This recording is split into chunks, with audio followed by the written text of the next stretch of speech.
The view's fantastic. The view is of downtown Chicago.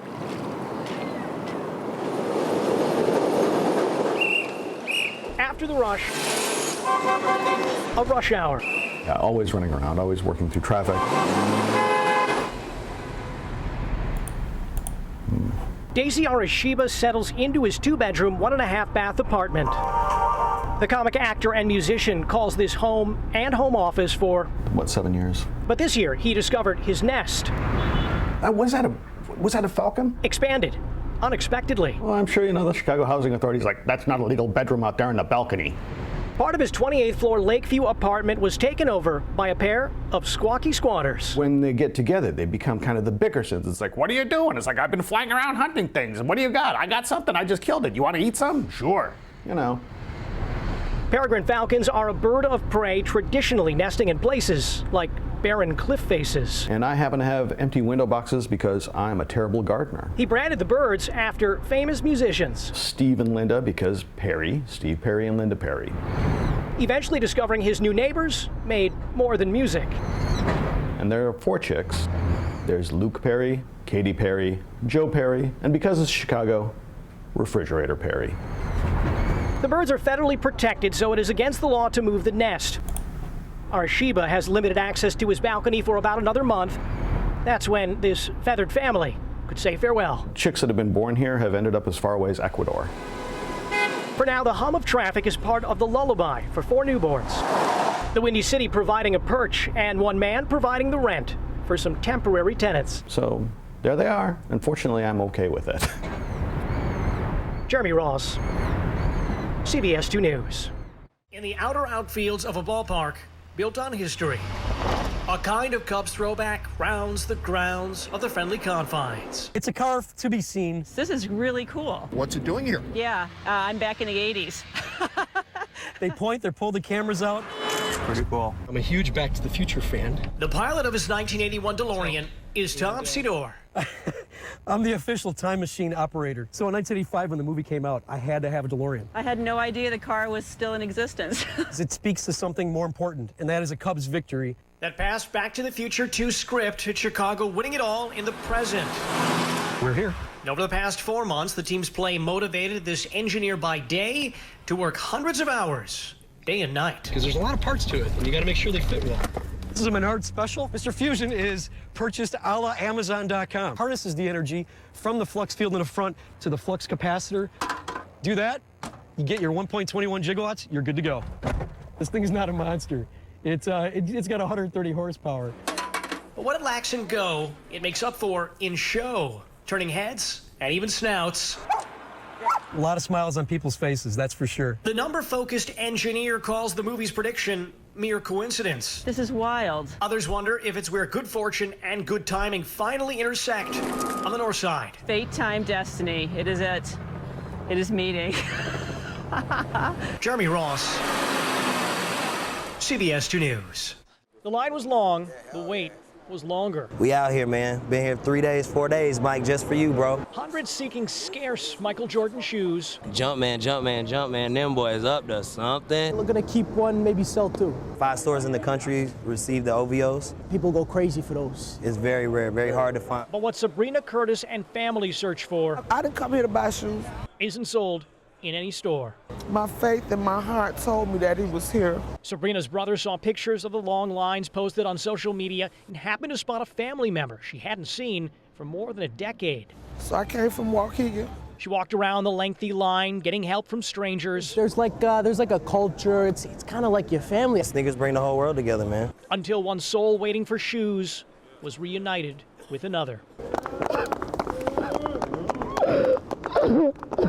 Her nephew, Jeremy Henderson, came in from Memphis for the sneakers, not realizing it would turn into a family reunion. She haven't seen me in over 15 years. I miss you too. That's crazy. That's crazy. That's awesome. I was overwhelmed. Shoes brought the masses to one store.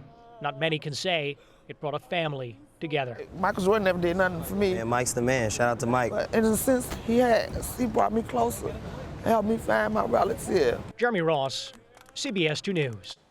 They wait like groupies outside a hotel for a kind of rock star with 4 paws and a tail whose traveling tale leads through Chicago. He's just celebrity. He's been on TV, I don't know how many times. Everyone loves Poe. Are they all waiting here? The dozens gathered never met each other. Thank you guys for coming out. But Thomas Neil Rodriguez knows them. They're followers of his dog Poe from his Instagram account, Poe the Dog's Big Adventure. The Lab Mix, named after author Edgar Allan Poe, shares his road trips with about 118,000 followers, making recent stops at Michael Jackson's childhood home, Millennium Park, and Navy Pier. It is all part of his big journey. Because I don't know how much time I have with him. Sadly, that journey is coming to an end. He's in renal failure. It's sad to see. He does have a bunch of tumors. I know he has a lot of bad days. They're like time bombs. So he could last a year, he could last 2 days. Rodriguez and his fiancée are spending those final moments traveling the nation with the shelter dog they adopted as an 8-week-old puppy. It is sometimes difficult to watch the now 15-year-old. He needs help getting around, travels in a cart, and requires near round-the-clock care. You're a good boy. Some question if this is best for the dog, but others meeting Poe and his family in person come to a different conclusion. The love that they provide for him, it's unconditional. It's financially, spiritually, like emotionally taxing. This is our therapy. And when, unfortunately, the day he's not around, like I can remember this. They don't know when Poe's adventure will end, but they'll enjoy what time remains, sharing it with thousands moved by his life and lessons learned on the road. He's living every day, and he kind of tells me I should do that too. Jeremy Ross, CBS 2 News. God, gotta trust these feet. Drawn to a formidable facade, dozens hang by their fingers and feet. Bug that gets every climber is People craving adrenaline and pulling away from the pull of gravity. this addiction to like be off the ground. But one man at Chicago's Brooklyn Boulders is cheating gravity in a way not many can believe. He's an incredibly strong climber. Like one of the strongest I've seen. You clip the left one. One of the things you'll notice about Julian Juju Gask Merci. is his French accent. I mean, thanks. The other thing is what he's wearing on his leg. So I just have to undo these things. Then I cut an opening here so I could fit in. Cancer's grip latched onto the soft tissue in his right foot. It needed to be removed. There was also a part of me that was like, why me? It's so unfair. I need my foot to climb. The man with a passion for climbing eventually approached rounds of chemotherapy, like he approaches scaling a surface. Just grab the next hold. Keep moving forward. Insurance paid for treatments, a walking prosthesis, but not a leg he can use for climbing. By now, it just defines who I am. In an effort to keep cancer from claiming both his foot and his identity, he made his own climbing foot. Now that here, A collection of duct tape, shoe parts, plastic, and wood provides a temporary solution.